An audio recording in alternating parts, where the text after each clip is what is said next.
So guys, right now I'm in Nairobi city, and guys, I have the twins here with me. Hi guys. So in the other videos I did in the past, I featured them, and I asked the twins. We have Maureen, and then we have Mary. So they gave really good explanation and their thoughts of African Americans moving to Africa. It was so lovely, guys. So I couldn't help but bring them back again and ask them a very interesting topic that you're about to know. So you are ready, guys? Yeah, we are ready. Okay, let's go. Very happy to be here. It's a beautiful day here in Kenya, Nairobi. Yeah, it's a good day to be alive. So remember the other day we did an interview that the people really liked your content. Oh, okay. Yeah, they said, are they twins? And I love everything they're saying. In fact, if I come to Africa, I want to meet them. Oh, it would be a pleasure. Yeah. So are you guys ready to meet African Americans? Oh, of course. Okay, speak first. Yes, yes, yes. Oh yes, we are ready to meet them. Why not? Kwanza, I'm looking forward to learning new things from them. Yeah, interacting with them.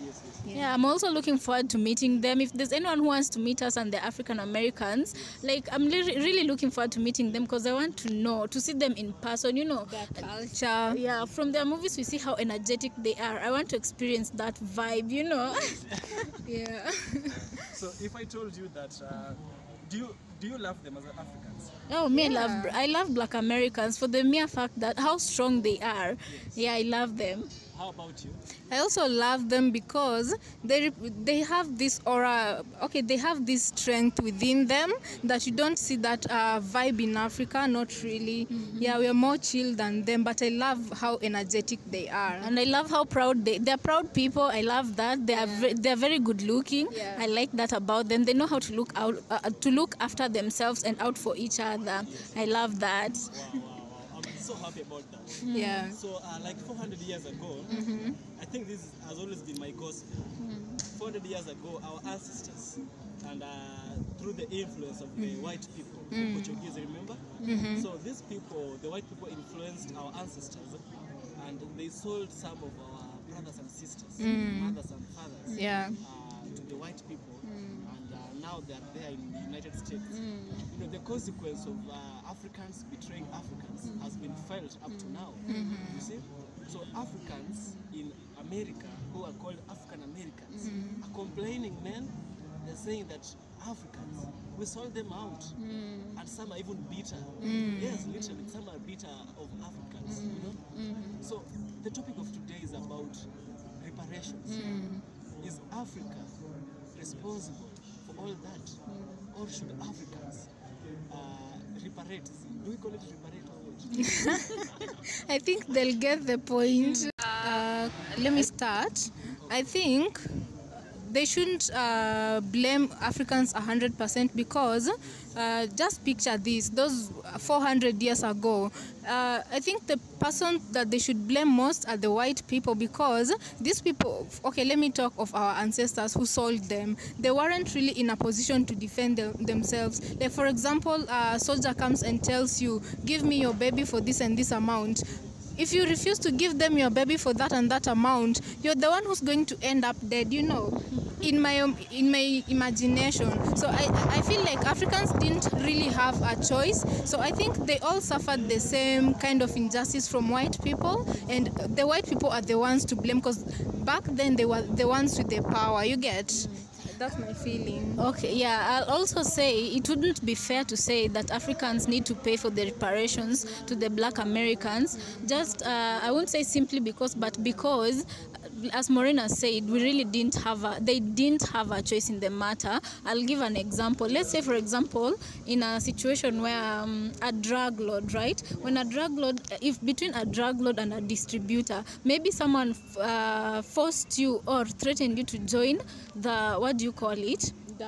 Gang. Someone threatened you to join a gang. If you don't, and if you don't move their products, they're going to kill your whole entire family. What choice are you left with? You understand? So you are left with a hard choice. Do you look after your family, or are you going to join the gang and sell that, so that you sell it to the neighbor's child? At the end of the day, so in that situation, okay, in that situation, you blame.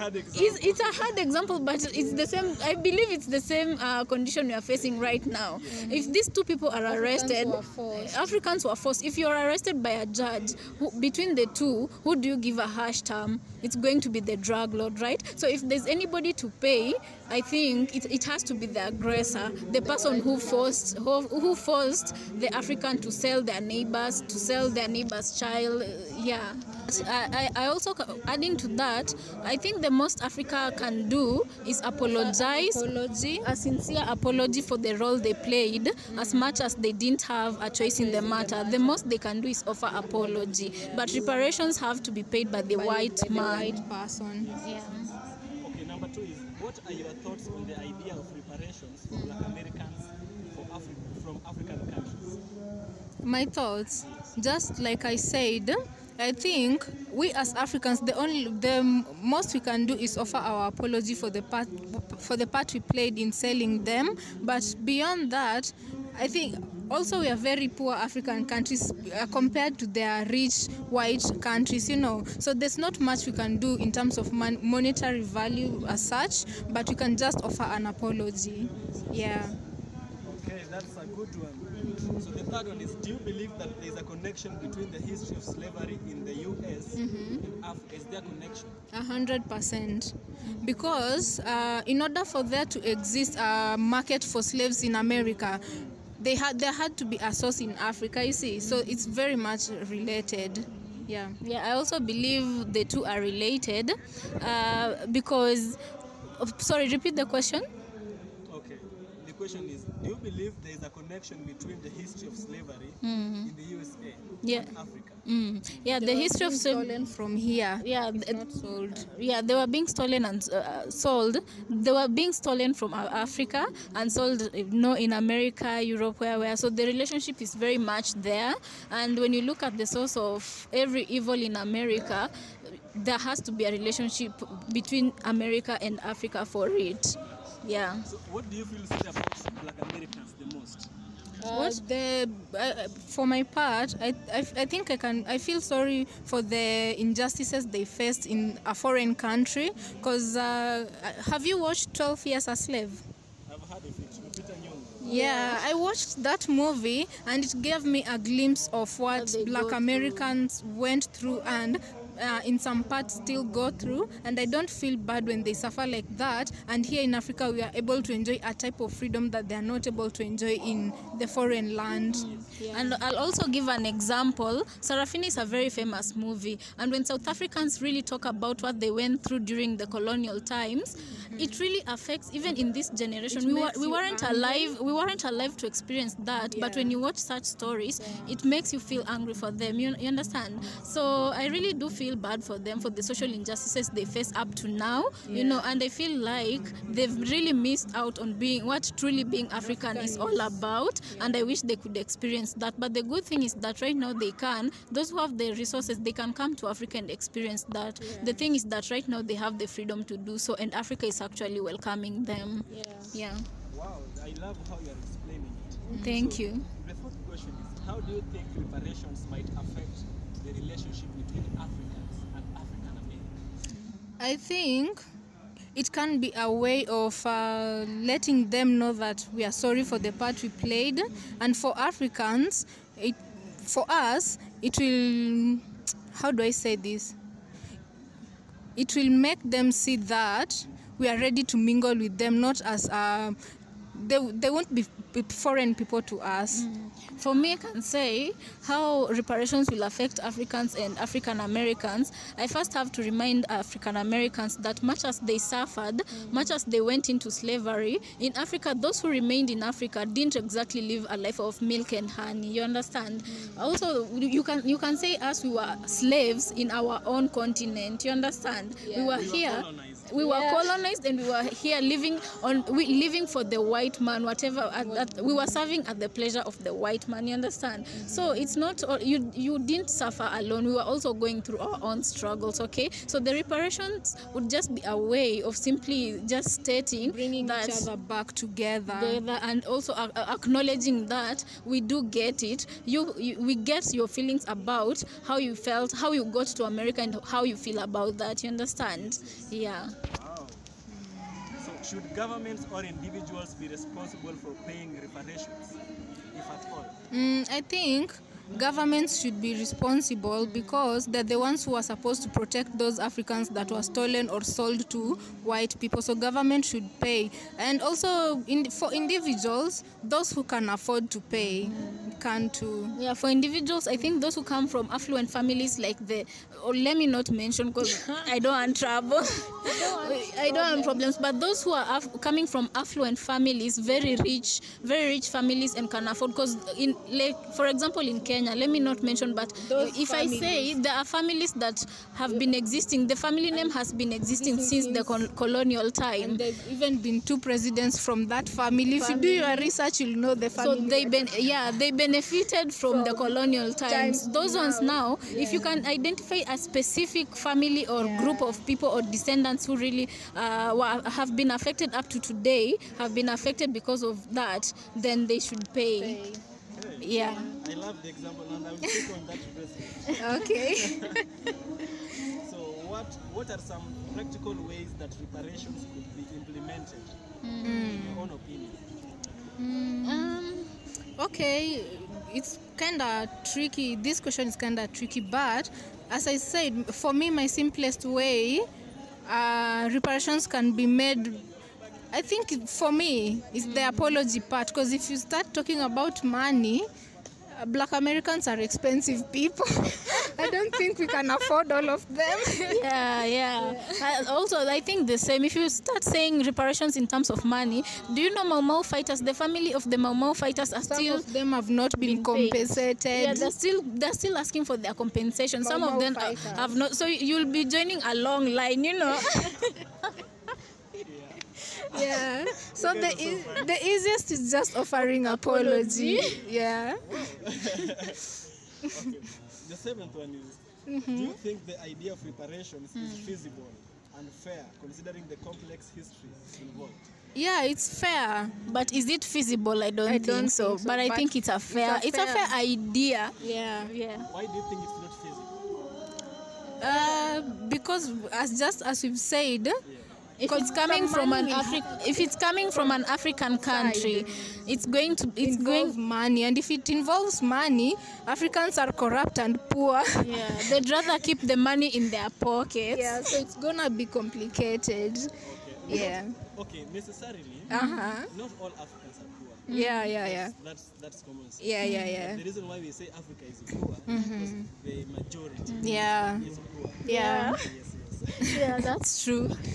Number 8 is, how do you envision the impact of reparation on issues like racial inequality and social justice? The 8th question. Yes. Could you elaborate maybe a little further? Okay, let me try it. How do you envision the impact of reparation?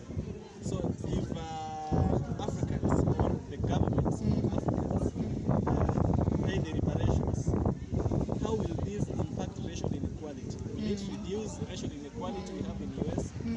It can't reduce to 0, of course, but will it reduce? Okay.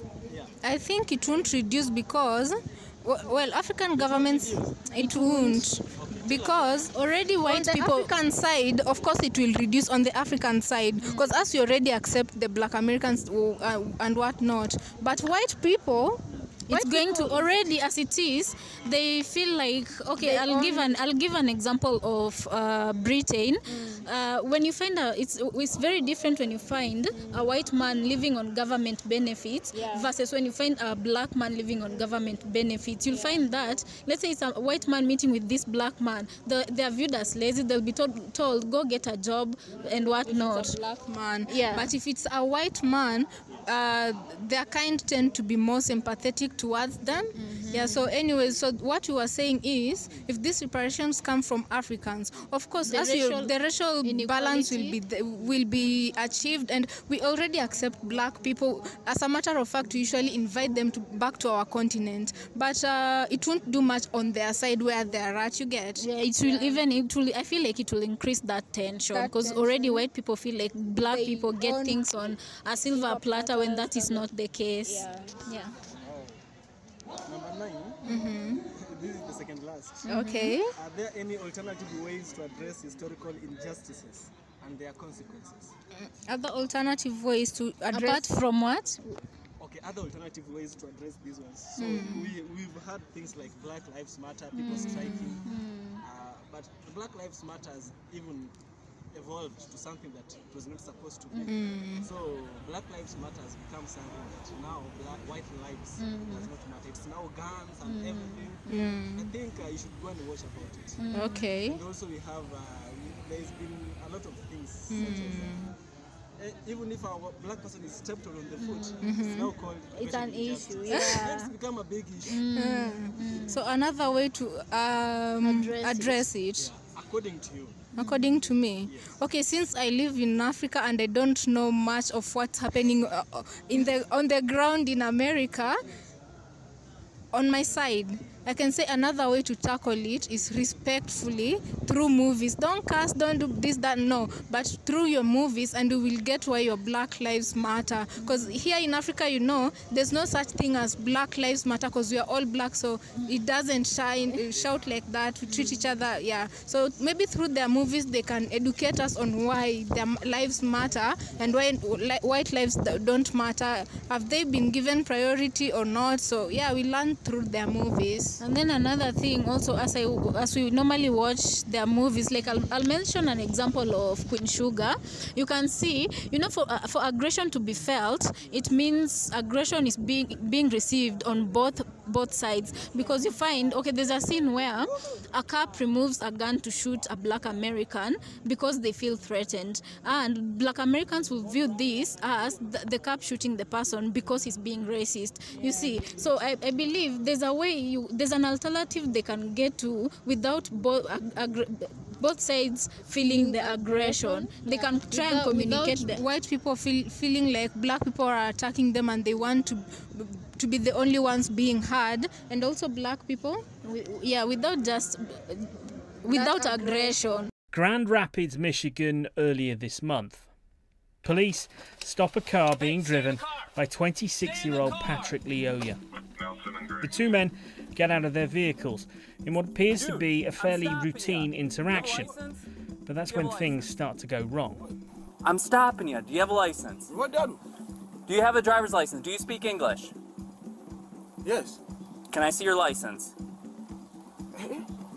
What do you want? The plate doesn't belong on this car. Do you have a license or no? The officer repeatedly asks to see Patrick Leya's driving license, which he says is inside the car. But then he closes the door and appears to try and walk away. No. Stop. Put your hands right inside. The policeman tries to stop him. There's a struggle and Mr. Leya runs off. He's caught and they both fall to the ground. They get back up again. The officer has pulled out his taser, which they then fight over. Let go of the taser! At this point, according to police, the officer accidentally turned off his body camera. By now, the passenger in Patrick Leya's car was filming the incident on his phone. Then, the police officer appears to shoot Mr. Leya in the back of the head. When I saw the video, it was painful to watch, and I immediately asked what caused this to happen and what more could have been done to prevent this from occurring. What do we want? Justice! When do we want it? Now! Because we feel aggression from both sides. Yeah. Us as outsiders watching in, we feel the aggression from both sides. Yeah. The world views Africa as an inferior race, but I personally don't think that Africa is an inferior race. You see, where the white people are, that is where the black people should be. In Africa, at least, that is where the black people are. You get, there's no one who's down or up. Because me love our black people because this melanin skin, it helps us with a lot, especially sunburns. You see the way these white people, when they come here, they get sunburns. They have to work with lotions. You know, lotions and whatnot. Us, we don't get that, you know. So me, I feel like we both are there. We are not inferior. I feel like white races are only considered superior just because development, it's what they train the mind to believe. And unfortunately, a lot of people do that, believe that, and they feel like they only believe about they are superior because a lot of development comes from their land. Yeah. Which is quite unfortunate because those things they're using, they're coming from Africa. Yeah. The minerals. Yeah. You've seen the documentary about DRC. Yeah. You see that mobile you're calling. Lithium. Yeah. Lithium, and there's some other special. You see that green motherboard. That the place where a mineral which is found to make that is found in Congo. Wow. And it powers all the iPhones, all the Androids. So if we shut down our continent from them accessing, they're dead. Yeah. Yeah, so Africa is not a superior fact. Instead of being here with the white people, because of those reasons, they should put us on a pedestal. You know? Yeah, but for some reason, you know, Africa, we come out as an inferior race because we don't even love ourselves. You find Nigerians, Nigerians bleaching their skin left, right, and center. But you can't blame them because they do left, right, and center. Even Kenyans, but if you compare the ratio at which it's happening, in Nigeria it's like 90%, even men, you know, and which is quite unfortunate, but you can't blame Africans. Yeah. Yeah, but you know, from a psychological point of view, you can't blame these people because from way back in colonial times, you were told this color is bad. The ones you who are used thieves, as servants, the ones who are accused of demons. Exactly. Yeah, so you'll want to disassociate from that, you know. Yeah. You know, there's a reason I like you guys. You're always open and very truthful, and you have information. Oh, thank you. Thank you. You're a vibe. Thank you. The last question is this one. What role, if any, should international organization or the global community play in this discussion of reparations to Black Americans? I feel like the international organization, you should create more awareness on the situations of what happens or what happened, because when you look at whatever affects a country or a continent, you find that it begins with history. It's very much connected with the history of that, or the history of the people of that country. Yeah, so they should just create awareness, whatever is bringing them problems, like for example Black Lives Matter. Yeah, Black Lives Matter, but these organizations should go further ahead to educate. You know, right now, you find there's more acceptance of Black people in the white communities because that awareness was created from way back. Yeah, those roles should not only fall on people like Martin Luther King or activists in the social circle. Even big organizations that have ears of people and companies and other organizations, they need to come out and create awareness. Yeah. Thank you so much. Welcome. If not for time and battery, till forever. Yeah. Okay. Thank you so much. Welcome. Okay. Tell us, you guys are having a YouTube channel. Yeah. So in a summary, could you tell us about your channel, what you do, and I want you to tell the people to subscribe. Okay, so our channel is called Twins Hangout Kenya, and in it we do opinionated videos where we ask people what they think about a certain community or a certain country, and they get to be educated through the comment section if our views is wrong.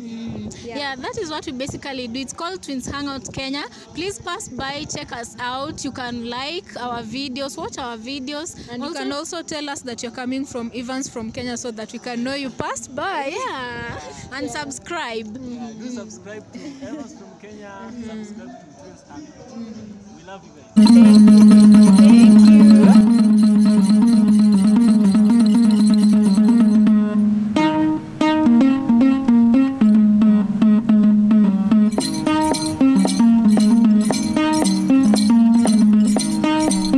you.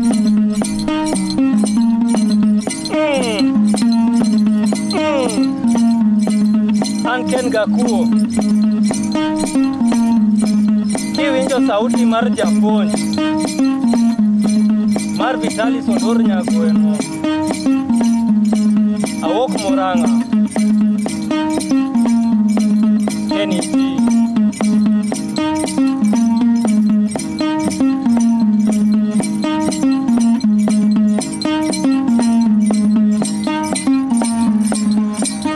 Odoger kona kona, Yango odoger kona kona, Yango odoger kona kona, Yango odoger kona kona.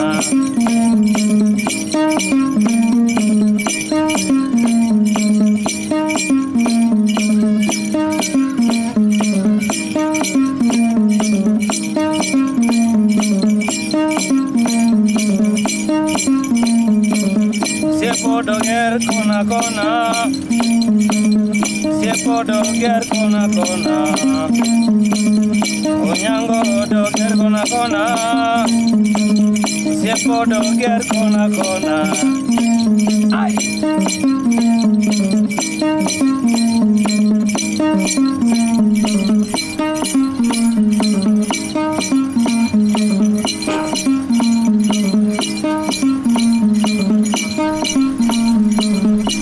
Went to his home,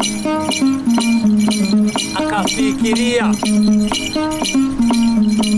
I want to make a house.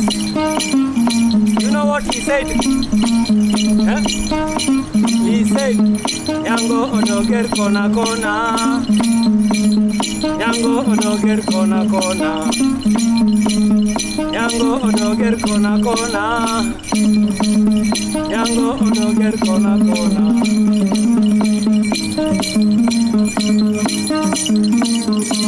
Now this one is called Nairobi. Nairobi is becoming a very beautiful city. I hope you can sing with me. Ah, Nairobi, Nairobi, Nairobi. Ah, Nairobi, Nairobi, city of our town. Ah, Nairobi, Nairobi, city of our town. Ah, Nairobi, Nairobi, city of our town. Welcome to Nairobi, Kenya capital, capital city. Welcome to Nairobi, Kenya capital, capital city.